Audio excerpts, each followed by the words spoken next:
So everyone, welcome back. So in this video we want to talk about the remainder theorem, and as you probably know, the remainder theorem is actually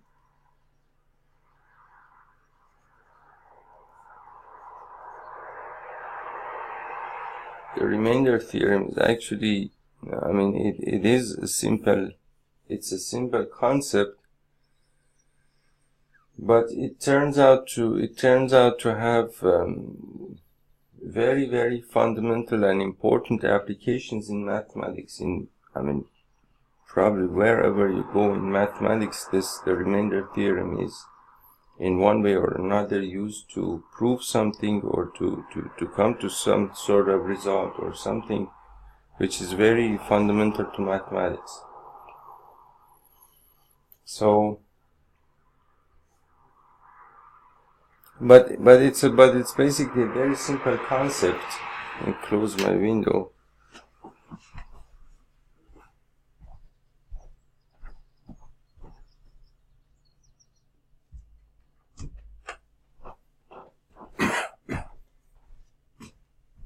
Okay, so what the remainder theorem is, let's say that you have, for example, two numbers like 15 and 6, for example. You have two numbers 15 and 6. Okay? Now if you divide 15 by 6, 6 goes 2 times into 15, 2 times 6 is equal to 12, and you have a 3 remainder. So then you can write 15 divided by 6. You can write 15 divided by 6 is equal to 2, remainder 3. Or you can write 15 is equal to 6 times 2 plus a remainder 3. Okay?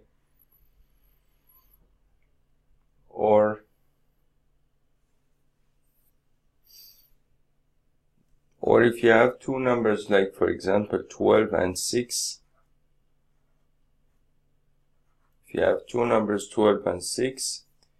if you divide 12 by 6, you get 2 times 6 is equal to 12, and then remainder 0.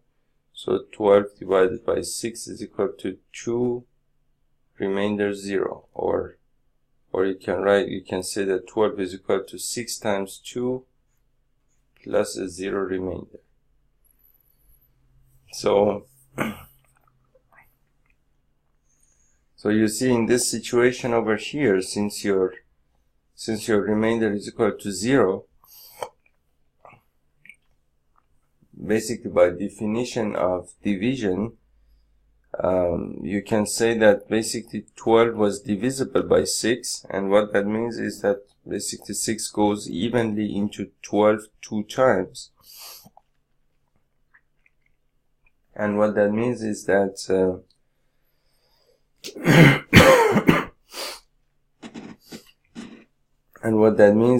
basically 12 is a multiple of 6, or you can say that you can also say that 12 is a multiple of 2. And you can say that 6 is a factor of 12, or you can say that 2 is a factor of 12. And but in this case, where basically your remainder is not equal to 0, you get some remainder, then of course you cannot say that, for example, 15 is a multiple of 6. Or you cannot say that that 15 is a multiple of 2. And you cannot say that 6 is a factor of 15, or you cannot say that 2 is a factor of 15.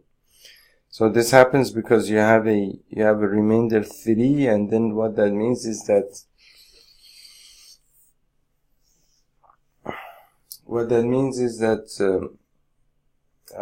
basically 6 cannot go evenly into, or 15 cannot be divided evenly by 6, or 6 cannot go cannot go evenly into 15. And so you will have some remainder.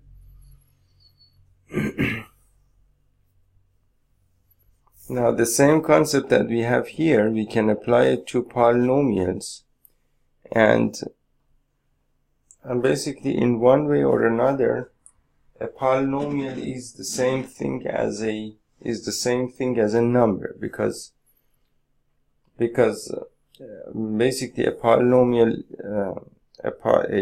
an algebraic expression, you know that polynomials are a specific case of algebraic expressions, and meaning that if you have some algebraic expression like, for example, 2x squared plus x, so this is an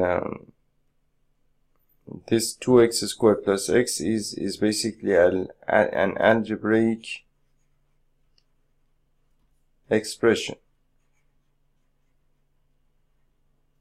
If you go from the very roots of algebra, you can of course call this an algebraic expression. And a specific kind of algebraic expressions is called polynomials. It's called polynomials, and the condition for an algebraic expression to be called a polynomial is that if the powers of your variable are basically whole numbers, either 0 or 1 or 2 or 3 all the way up to infinity, if you have only those kinds of exponents or powers and not, for example, fractions and things like that, or negative numbers, then your algebraic expressions basically can be called a polynomial. And but we know that algebraic expressions come from very simple situations that involve numbers, meaning that, for example, let's say that you want to calculate the area of a square of side, for example, 2 by 2. The area is equal to 2 times 2, which is equal to 4 square units. Or if you have, for example, a square of side, for example, 3 units, then the area would be 3 times 3, which is equal to 9 square units. And you can just keep going, basically, and in every case you see that you are raising the side length to power 2 in order to get the area of the square. So then you can conclude that if you were to come up with a general case for the area of a square, you can generally say that if the area of a square is a units, then the area of that square is going to be a times a, which is equal to a squared square units. Okay, so basically what that means is that algebra and a squared is basically an example of an algebraic expression. So you see that basically an algebraic expression basically represents a situation where you would primarily use numbers. But now that since we want to have a general case for that kind of situation, we use a variable instead of the number, and then basically the whole thing is basically called an algebraic expression, meaning that an algebraic expression in nature is representing a situation which is normally represented by a number. So it's inherently the same thing. And then a polynomial is a special kind of an algebraic expression. So you can call this, for example, a squared. You can also call it a polynomial, right? So so basically a polynomial, you could say it's nothing but a more general case of numbers, basically. trying to representing a general case that would be represented by numbers, basically. So what that means is that you can still use all the operations that you have, for example, all the operations that you do on numbers, you can still have those operations on algebraic expressions or polynomials as well. And of course we do the same thing all the time in algebra. In algebra we are dealing with all of these variables and constants and coefficients and things like that. And we have the very same basic 4 operation in mathematics that we do in algebra all the time. We do division, we do multiplication, we do addition, and we do subtraction as well. We do also, all kinds of other things as well. For example, calculus and things like that, which cannot be, would not primarily be done on numbers themselves. So long story short, the division that you have here can also be done on polynomials. For example, let's say that you have a polynomial 2x cubed plus x squared plus x. You have 2x cubed plus x squared plus x, and you want to divide this polynomial by x, for example. So in order to do this division, what you can do is that you can write this as 2x cubed plus x squared plus x, and you want to divide it by x. So you can write this as 2x cubed by x plus x squared by x plus x by x. And then you can do this division this way, meaning that you can write this as 2x squared plus x plus 1. And that's going to be basically, then based on this, you can say that 2x cubed plus x squared plus x is the same thing as x times 2x squared plus x plus 1. And the remainder is of course 0 here. So it's again the same thing. This is a number that you started with. For example, we said that 12 is the same thing as 2 times 6 plus 0. So it's again, you see, it's again the exact same kind of situation. You have some number that you're dividing by some other number, you get a quotient and you'll get a remainder. It's basically the same thing. And in this situation, again, you can say that this polynomial here is a multiple of either x or a multiple of this polynomial here, or you can say that either of these polynomials is a factor of this polynomial. And that's basically, and you can say that again because your remainder is 0. But there are situations where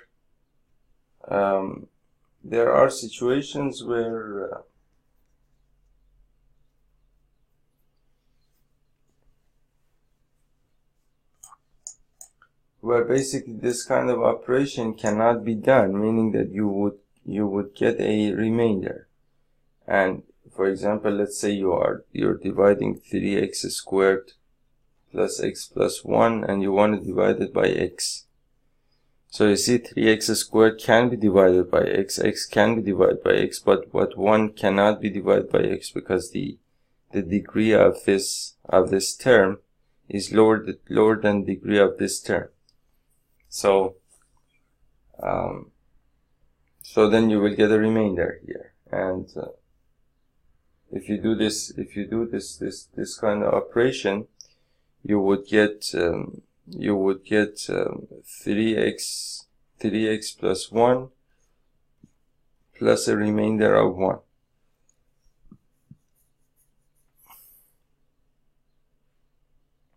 And then you can write this as 3x squared plus x plus 1 is the same thing as x times 3x plus 1 as a remainder. And now, of course, this is not a multiple of x or 3x plus 1, and these are not factors of this polynomial here.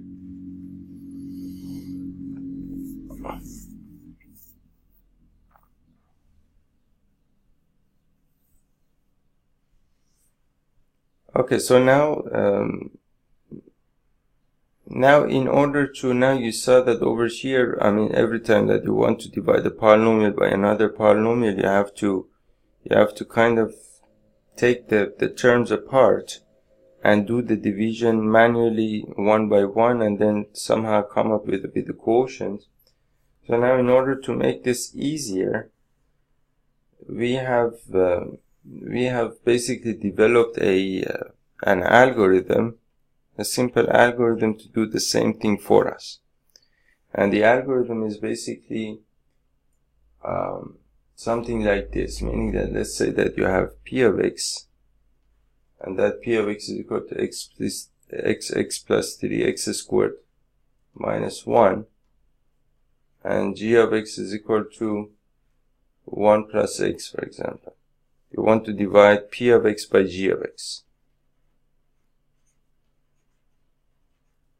Now, in order to do that operation, what you need to do is first you need to write basically the two polynomials, you need to write them in standard form. So standard form means in a descending order.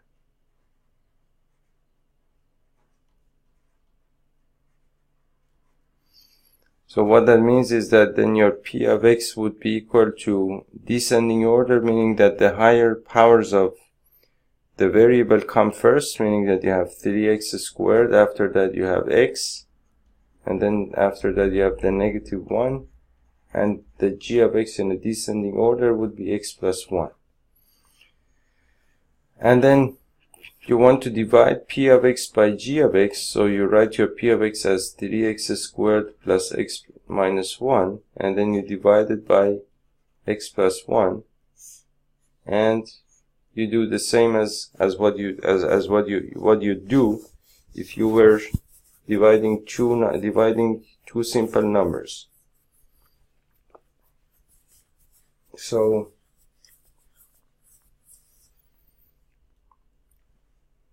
then what I need to do is that I need to basically, I have this polynomial, I want to divide it by this polynomial. I take the term with the highest power of the variable in this polynomial, and in the other polynomial take the term with the highest power of the variable, and then divide this term by this term.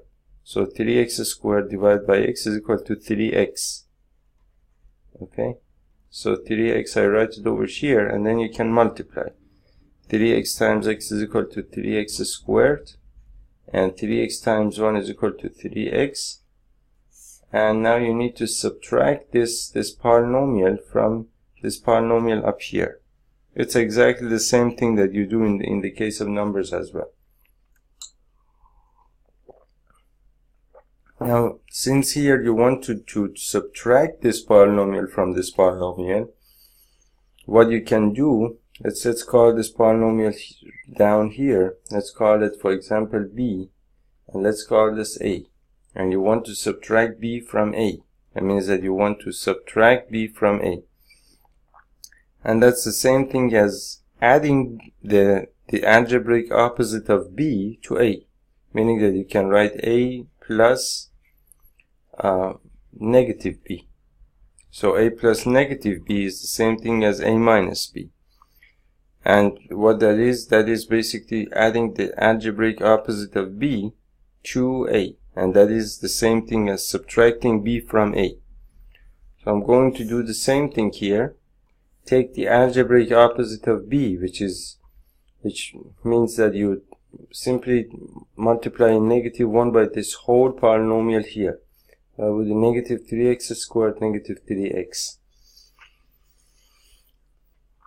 And then you add these basically polynomials together. So 3x squared minus 3x squared is equal to 0.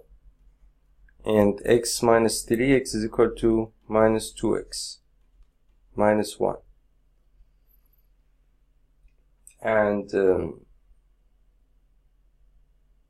then you have this remainder that you still can divide by this polynomial here. And so again, you divide negative 2x by x, which is equal to negative 2. So negative 2 times x is equal to negative 2x. Negative 2 times 1 is equal to negative 2. And then if you take the algebraic opposite of this polynomial down here, and then if you divide, add, you will get 0 over here. 2 minus 1 is equal to 1. So then you can say that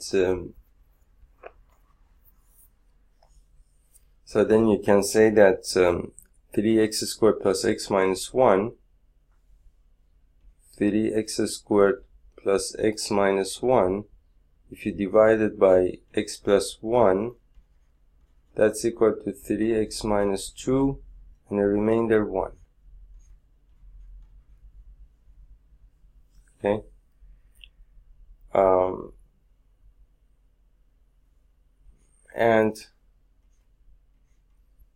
And also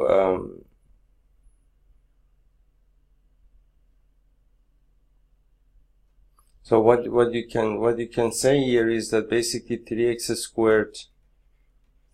squared plus x minus 1 is the same thing as 3x minus 2 times x plus 1 plus 1 as a remainder. Okay. So that's going to be 3x squared minus 2. Now, there are a few things over here.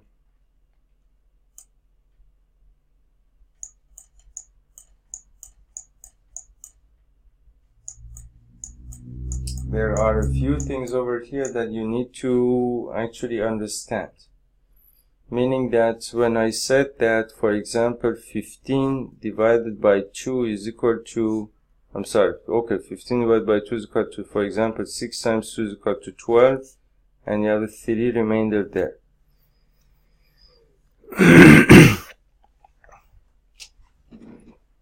So the numbers that you have here are 15, which is basically what you're dividing by the other number, and that number is called the dividend. Okay, and then you have this 2 over here, which is the number that you normally have in the denominator, meaning that 15 divided by 2, 15 is basically that number in the numerator, 2 is the number in the denominator, and that's called the divisor. And then as a result of this division, you'll get some quotient. Okay, so you get some quotient, and this over here is called the remainder. It's called the remainder. So then I can say that 15 is the same thing as 2 times 6 plus a 3, which means that I can say that the dividend, is the same thing as the divisor times the quotient plus the remainder.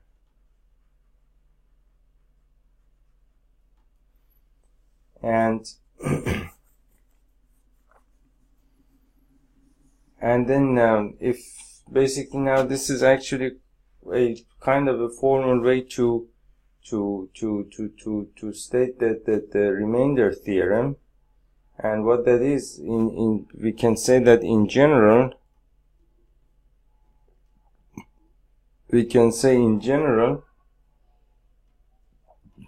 if p of x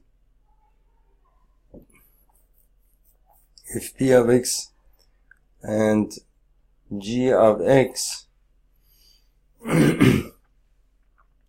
are two polynomials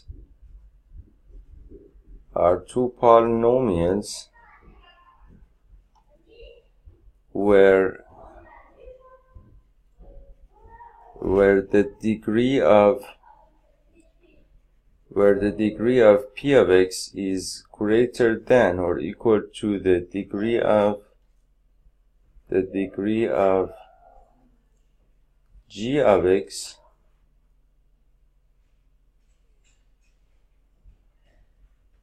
and if g of x is not equal to 0, because you're dividing p of x by g of x, so g of x is not supposed to be equal to 0, otherwise you would be dividing by 0. So if that's the case, if p of x and g of x are two polynomials where the degree of p of x is greater than or equal to the degree of g of x, and if g of x is not equal to 0, then we can find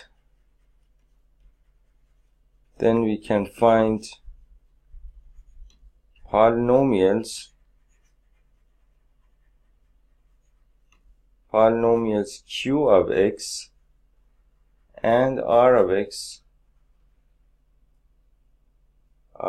such that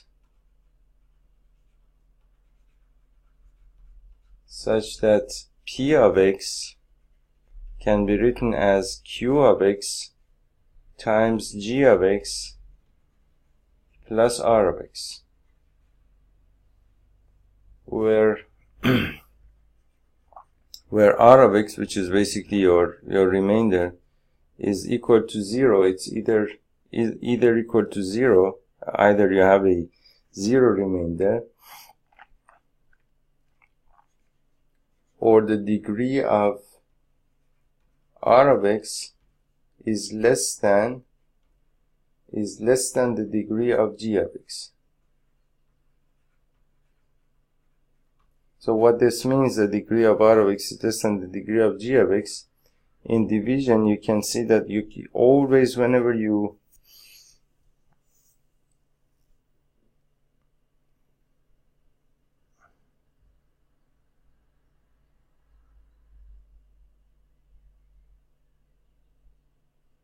actually, this division is wrong. I mean, conceptually it's right, but actually this is supposed to be a 7. I made a mistake here. Okay, so this is supposed to be a 7. 7 times 2 is equal to 14. You see, this is actually wrong. This is what I wanted to actually say here. So when I divide, so let me do this again. When you divide, for example, let's say that you're dividing 15 by 2. If like in the previous case, if I write the quotient as 6 times 2 is equal to 12, and then you have a remainder 3 over here. This is wrong, and this is wrong because now you can see that the remainder that you have here is actually greater than the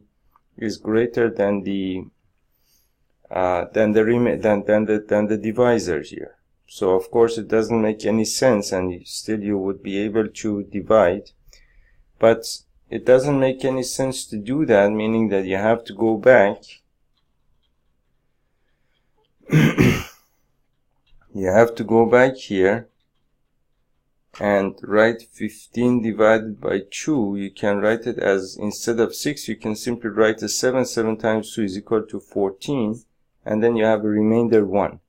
And then remainder 1 means that now that your remainder is actually less than the divisor over here. So if I call this, for example, if I call this a divided by b, let's call this q, and let's call this r. So then you can write a is equal to b times q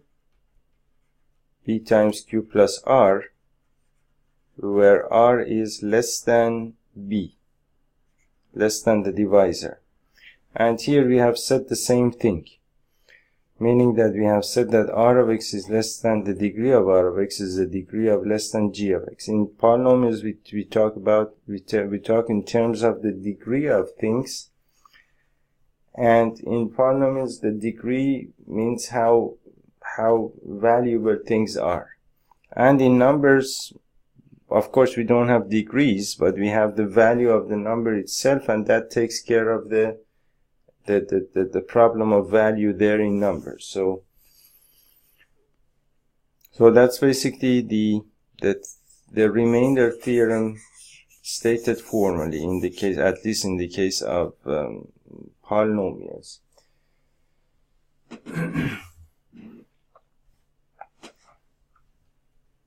Now there is something interesting that happens here, and what that is, I will tell you in just a few moments.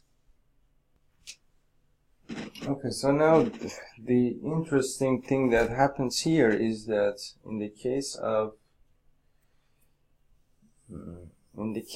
the division that we did basically on those two polynomials, we saw that basically the division that we did was basically this thing over. Let me make a screenshot of this. Okay, so the division that we did was basically 3x squared plus x minus 1, 3x squared plus x minus 1, and we divided that by x plus 1. And so we got x plus 1 times 3x plus 2, 3x minus 2, and the remainder was 1. Okay? And the remainder was 1. So the interesting thing that happens here is that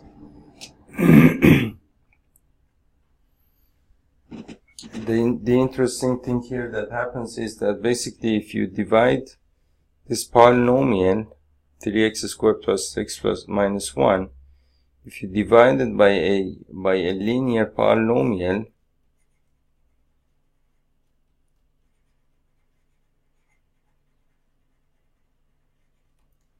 okay,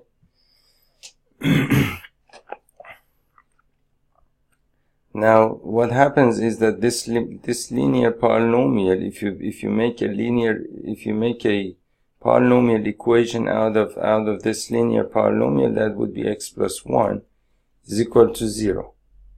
And then if you solve this if you solve this if you solve this polynomial equation,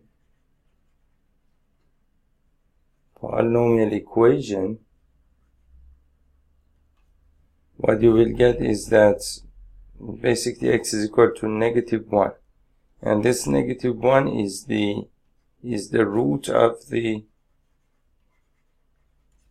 polynomial equation x plus 1 is equal to 0. So if you take this number -1 and use it in and evaluate your original polynomial, if you take this number -1 and evaluate your polynomial at this point, meaning that if I call this polynomial p of x, for example, and evaluate this polynomial at this point, meaning that if I calculate p of -1, what I will get is 3 times -1 squared plus a -1 minus 1. That's going to be equal to 3 times 1 minus 1 minus 1, and it's equal to 3 minus 2, which is equal to 1. Okay, so now the answer over here is going to be equal to the remainder of that division that I did, that I basically divided the original polynomial by the linear polynomial, I got some quotient, and the remainder is basically the same thing. So again, to repeat this, so if you have some polynomial, say p of x, for example, if you divide it by a linear polynomial, the remainder of that division is going to be the value of your original polynomial evaluated at the root of this polynomial equation that you get from your dividend, from your divisor, basically. And that's basically something that you can use in many different situations in order to check for your remainder. Meaning that, for example, let's say that you have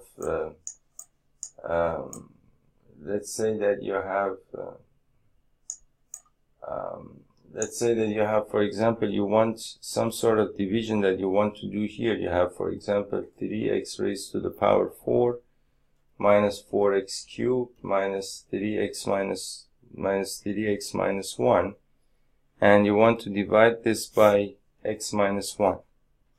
And you want to, basically, you want to quickly just check what the remainder of this, for whatever reason you want to know what the remainder of this operation is going to be. And basically, then what you can do in this case is that, so for you can simply, if I call this, for example, p of x, you can simply calculate p of positive 1, because the root of this polynomial is positive 1. P of positive 1, which is equal to 3 into 1 minus 4 into 1 minus 3 into 1 minus 1, which is equal to 3 minus 4 minus 3 minus 1, and that's equal to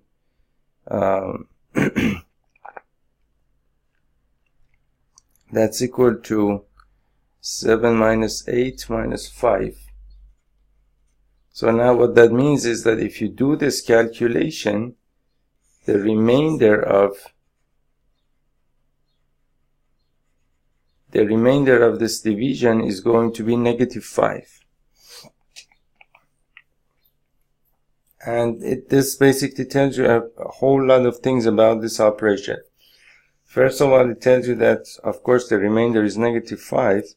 And then, of course, it tells you that, for example, this polynomial p of x, and if I call this g of x, p of x is actually not divisible by g of x, because you're getting some remainder other than 0.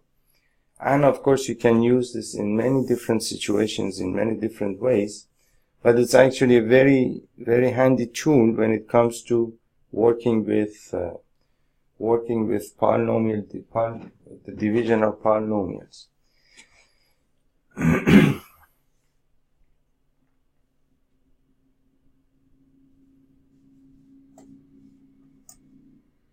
Okay, so now for example, in this same operation, if we actually do the division over here, you will see that the remainder is actually going to be negative 5. And just to do some,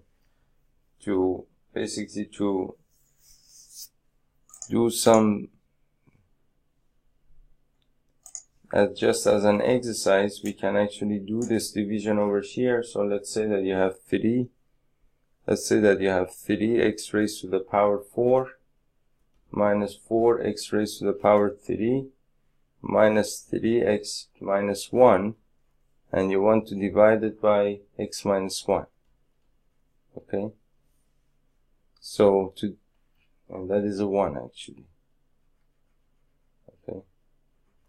So now, in order to do this operation, what you can do is play with this a little bit. Let's see what I get. So in order to do this operation, what you can do is, so 3x raised to the power 4, divided by x, and this is already written in standard form. This is in standard form, so you can do the operation that way. And 3 times x raised to the power 4 divided by x is equal to 3x raised to the power 3. And if you divide this, you will get 3x raised to the power 4 minus 3x cubed. And then take the algebraic opposite of that, negative positive. These two will cancel out, and then you will have negative 4 plus 3, which is equal to negative x cubed minus 3x. You bring down this term over here. And then negative x cubed divided by x is negative x squared. Negative x squared. So negative x squared times x is equal to negative x cubed. Negative x squared times negative 1 is positive x squared. So then take the algebraic opposite of positive negative, and then negative x cubed plus x cubed, these will cancel out, and then you will have negative 3x, negative x squared. So that's negative x squared, negative 3x. Okay? And then you will have this negative 1 that you can bring it down here. Okay? And then you can divide negative x squared by x, which gives you negative x. So negative x times x is equal to negative x squared, and negative x times negative 1 is positive x. Take the opposite of algebraic opposite of that, and that these two will cancel out. Negative 3x minus x is negative 4x. Negative 4x minus 1. Negative 4x minus 1. And I think still you can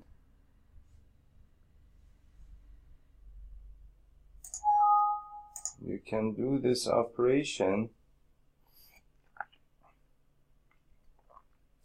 and then negative 4x divided by x is equal to negative 4.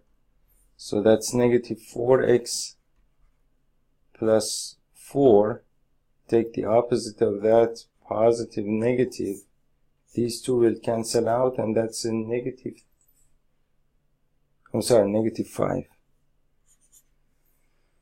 That's a negative 5. The negative 4 minus 1 is equal to negative 5. You see that the remainder is actually negative 5, and over there we calculated the remainder as p of, if you take this as p of x, for example, p of, and the root of this is positive 1. So if you calculate p of 1, you're going to get 3 times 1 raised to the power 4, which is equal to 1, minus 4 times 1 cubed, which is equal to 1, minus 3 times 1 is equal to minus 3 times 1 minus 1, and that's equal to 3 minus 4 minus 3 minus 1. And imagine that this is of course not there. Okay? So then you have negative 8 plus 5 is equal to negative 5. And that's basically the same thing that you got over here. And that's basically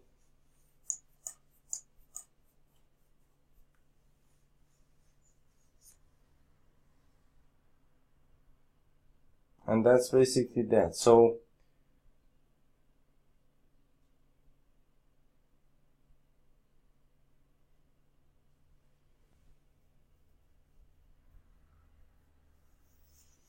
now if you want to know, now we can, of course, the remainder theorem itself, we can state it formally, and then of course we can it's always a good idea to know why it actually works.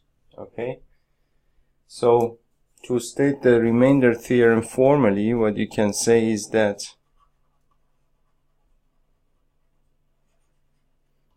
the remainder theorem,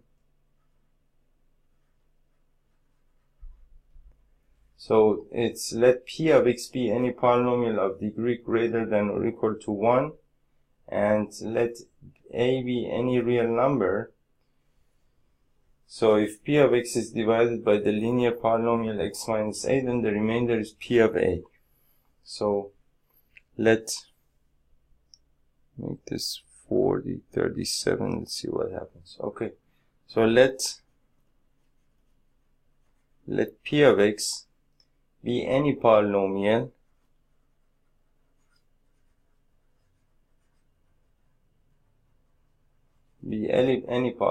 of degree greater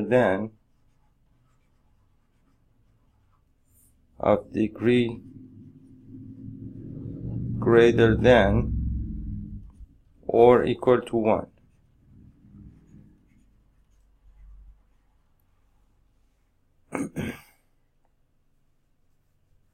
And let a be any real number, and let a be any real number.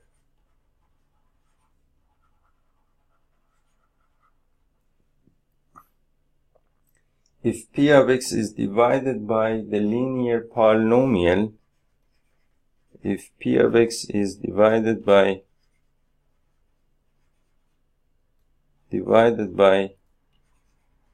the linear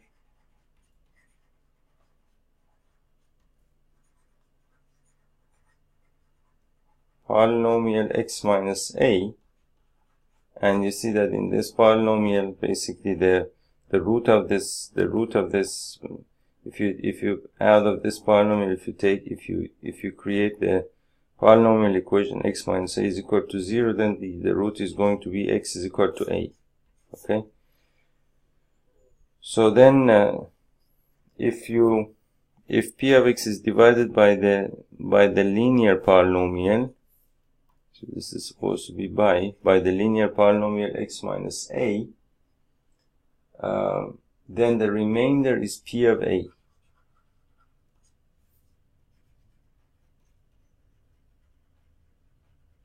Then the remainder is p of a. That's basically the remainder theorem. And about the proof of this theorem, let me see. I have a couple of things over here, so let me actually go through the proof, and then I'll be back and tell you more about the proof. Okay, so the proof is very simple, although well, it's actually very simple. So basically the proof is, now you can say that, make this 30% or so, let me see what happens. So let's, for the proof, you can say that let p of x be any polynomial with the degree greater than 1 or equal to 1.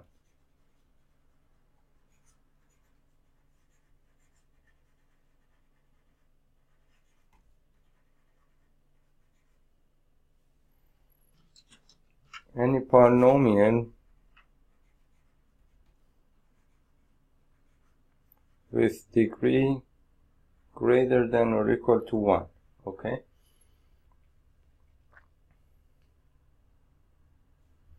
Now suppose that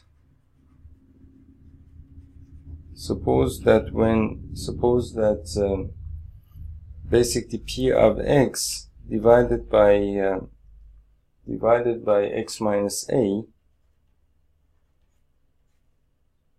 gives some quotient as q of x. Q of x, basically q of x being the quotient. Okay? Being the quotient, and let me actually write it this way, gives p of x divided by x minus a is equal to q of x plus r of x,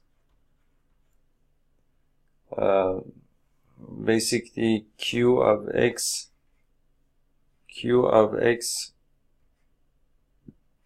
being the quotient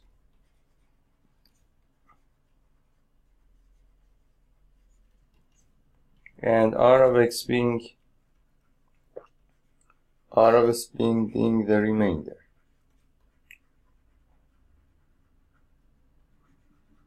Okay, so we can rewrite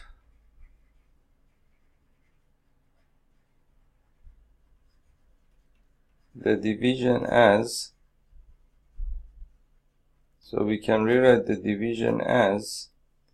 P of x is equal to x minus a times q of x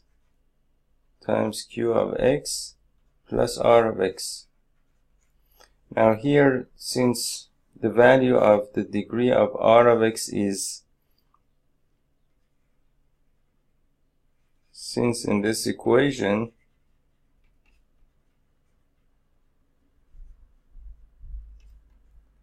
the degree of r of x is less than the degree of p of x, and here we said that the degree of p of x is greater than or equal to 1, so that means that the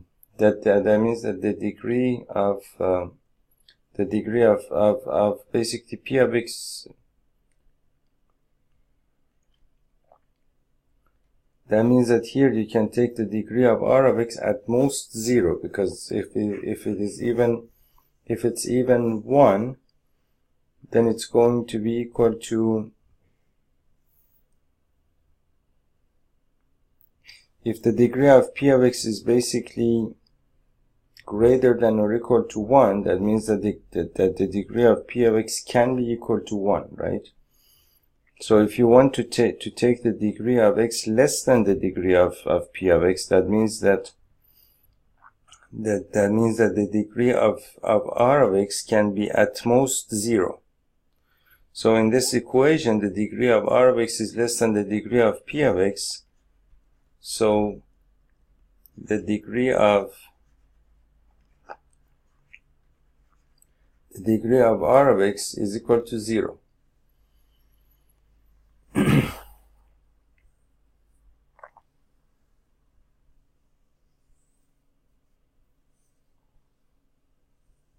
Actually, the degree is 0, so that means that, to make it more clear, so that means that r of x is a constant. Say r, for example. So then you can rewrite the same equation. Therefore, p of x is the same thing as x minus a times q of x plus r. Instead of r of x, you can simply write r. Now, if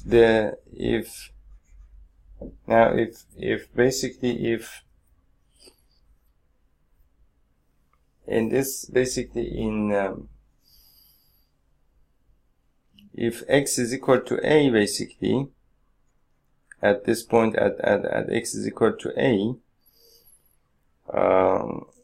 what happens is that what it means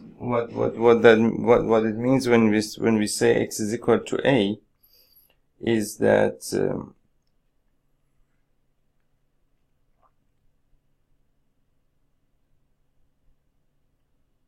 when x is equal to a, of course, then the equation becomes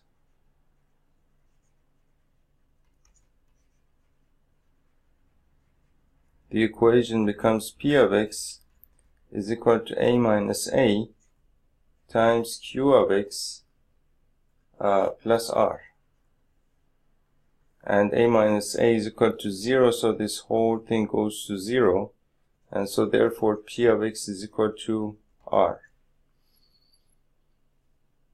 So, which basically proves the theorem. P of basically, and that is basically the same thing as P of A, and that is P of A, so P of A is equal to R.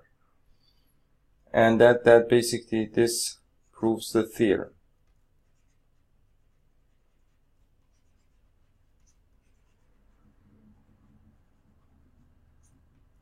Okay. Now, that's basically the remainder theorem.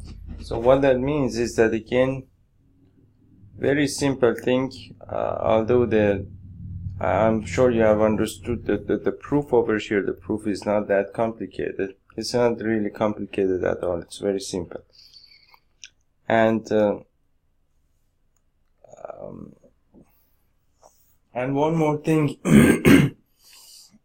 one more thing that you need to pay attention to about proofs is really, of course, what we are doing here in all of these mathematics basically videos, it's not about any sort of exams or anything like that. It's not even about any sort of degrees or anything.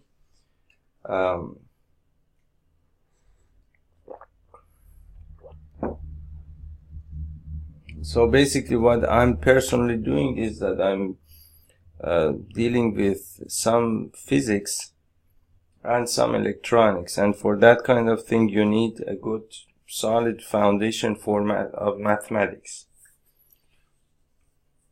And I kind of enjoy the whole thing, so I just happen to start this thing, and it just keeps it's just going on. I kind of don't really control any aspect of this thing. But usually when you're in school, what you usually think in terms of the proofs of these theorems is that there are some theorems in your book, and then you're supposed to learn them, and then you're supposed to basically reproduce the same proof in the examination, and that way you can pass the exam. Which was something I never excelled at. I could actually never do in my whole life. And there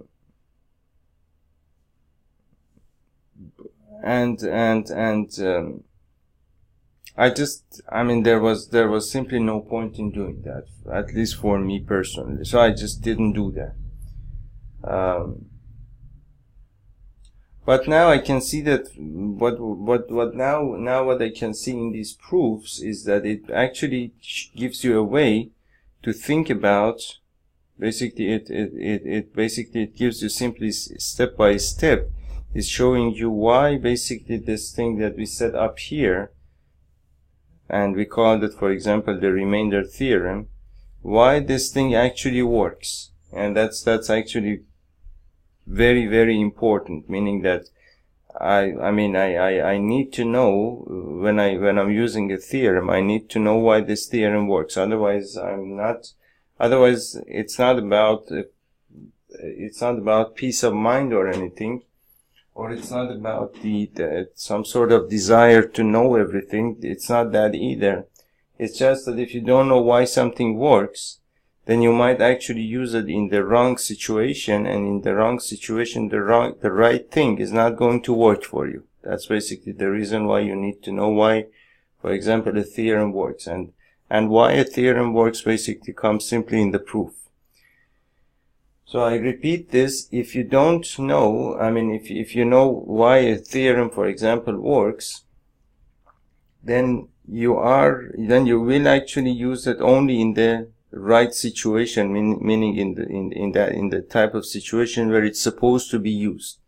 And when it comes to the wrong situation, you automatically know that you're not supposed to use this theorem in this situation based on how it works.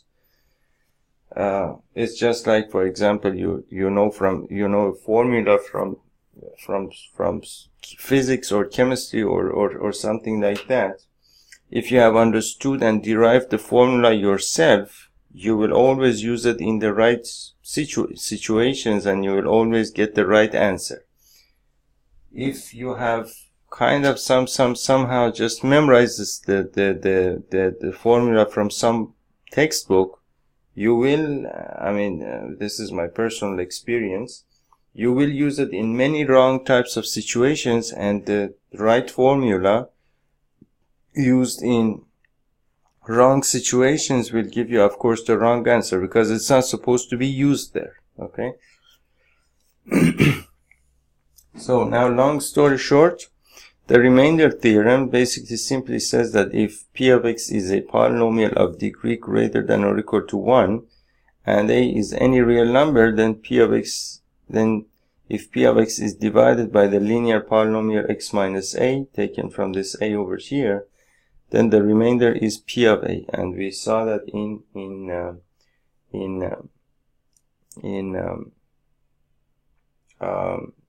in practice as well. Now let's go do a couple of examples here. A couple more examples over here, probably one, I think.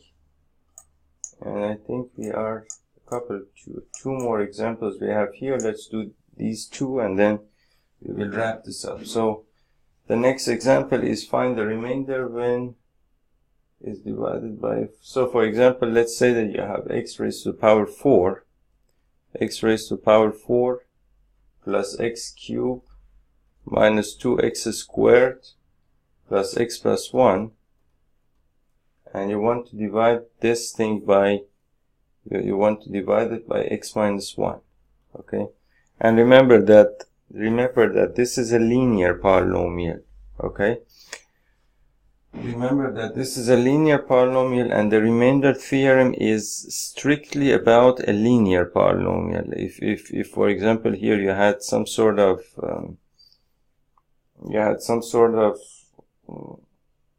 for example second degree polynomial, a quadratic or a cubic polynomial, you would of course not be allowed to use the remainder theorem over there, because because again the remainder theorem is supposed to be used in the kind of situations where the divisor is actually just a linear polynomial.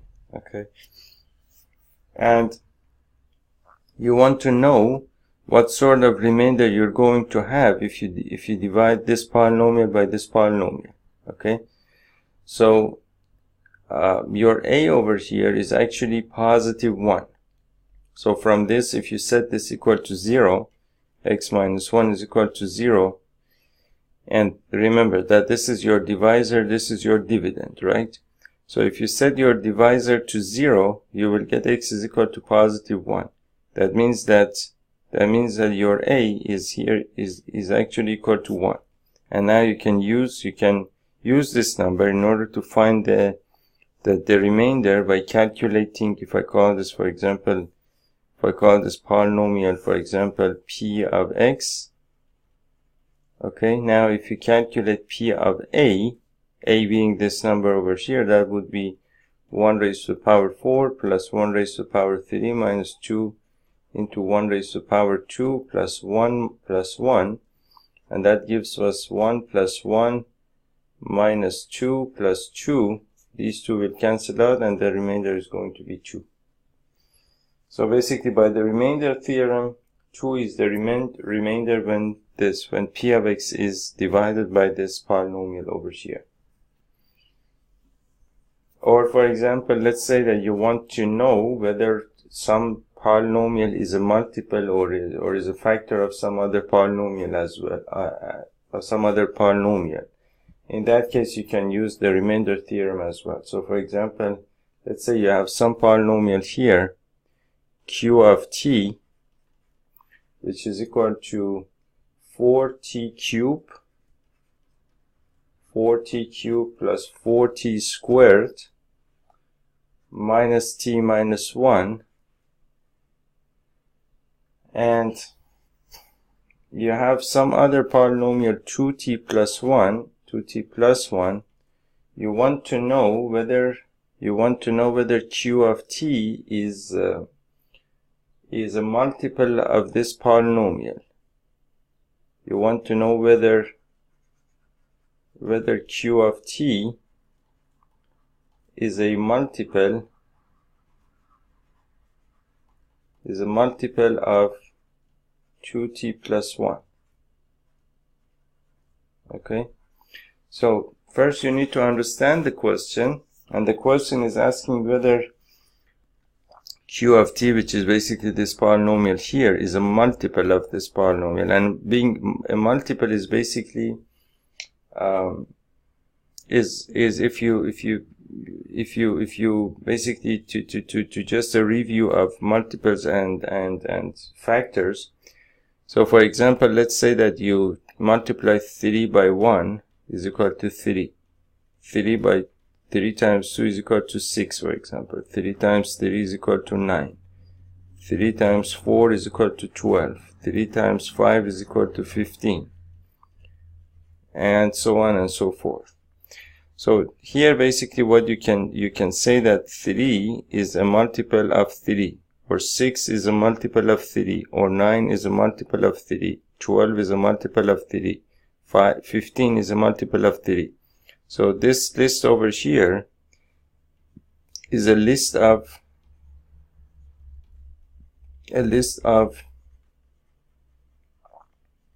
multiples of 3. Okay, and well, when you have this equation over here 3, or this equation over here 3 is equal to 1 times 3, then either 1 or 3 are called factors of 3. So these are factors of 3. Again, the same thing over here. If you have 3 times 2 is equal to 6, these two numbers over here are called factors of 6. If you have, for example, 3 times 4 is equal to 12, 3 and 4 are called factors of 12. Okay, so as you can see, basically when for example 12 is so over here you can say that 3 and 4 are factors of 12, or 12 is a multiple of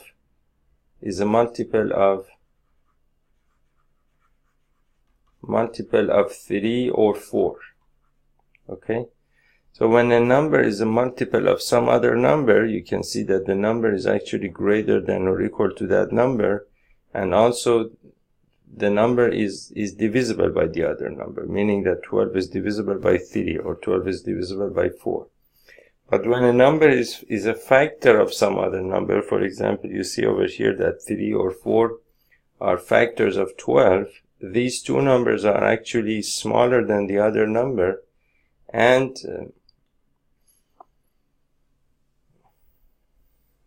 then you basically to make it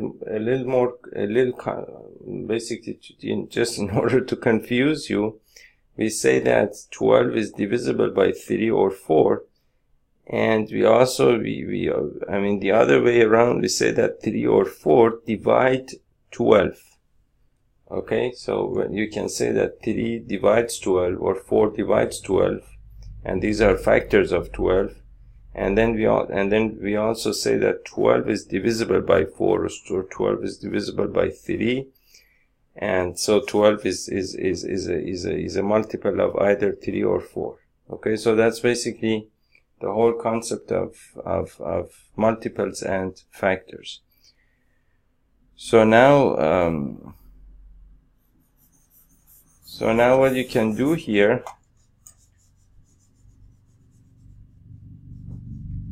with all of this information, you want to know whether q of t is a multiple of 2t plus 1.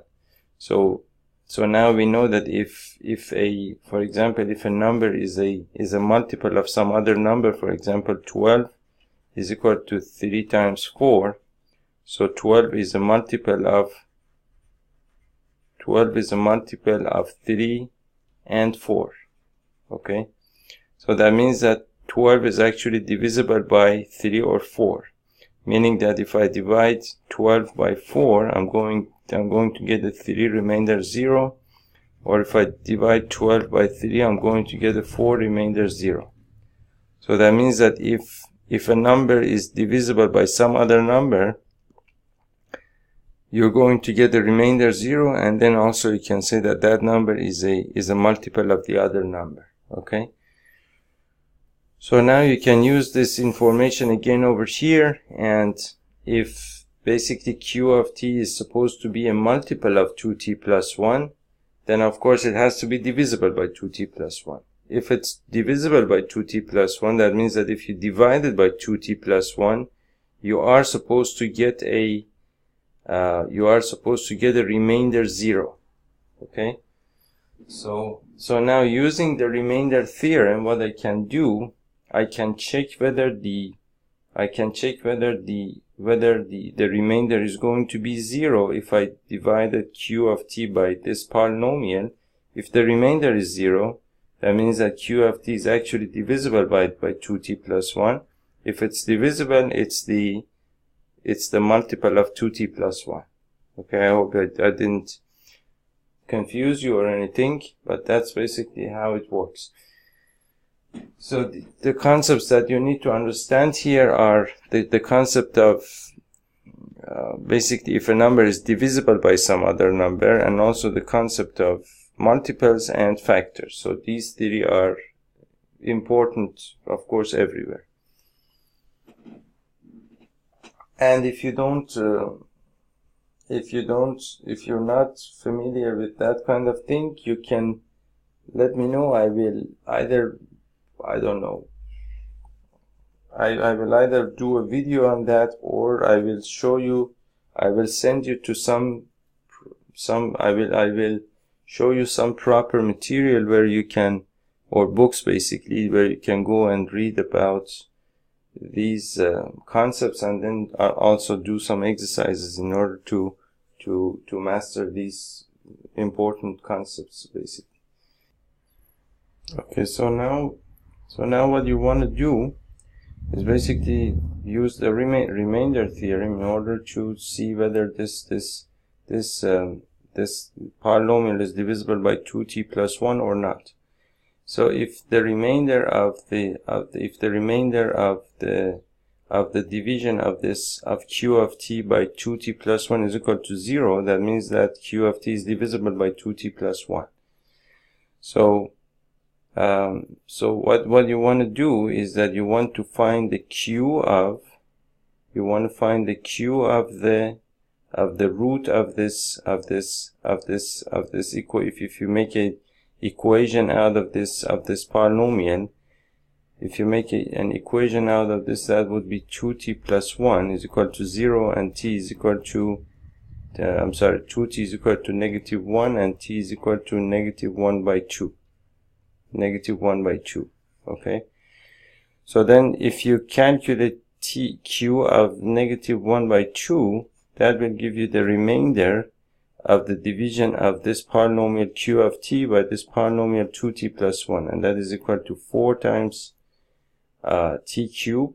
So t is negative 1 by 2 whole cube, plus 4 times t squared, which is negative 1 by 2 squared, minus t, which is negative 1 by 2, minus 1, which is equal to 4 times negative 1 by 8, okay, plus 4 times 1/4. Negative raised to the second power is positive, and negative into negative is positive, so plus 1 by 2 minus 1. And 4 and 8 you can cancel out, you'll get the 2 over here. 4 and 4 you can cancel out, so you'll get basically negative 1 by 2 plus 1. Over here you have a 1, plus 1 by 2 minus 1. These two will cancel out, these two will cancel out, and you'll have a 0.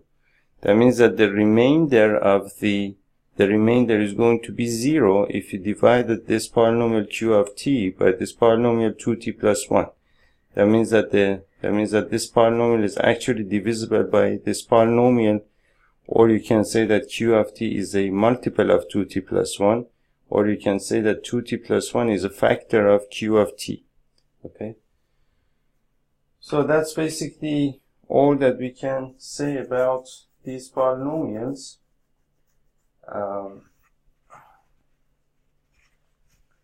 I will probably do a couple of exercises here, and in the next video probably we will do a couple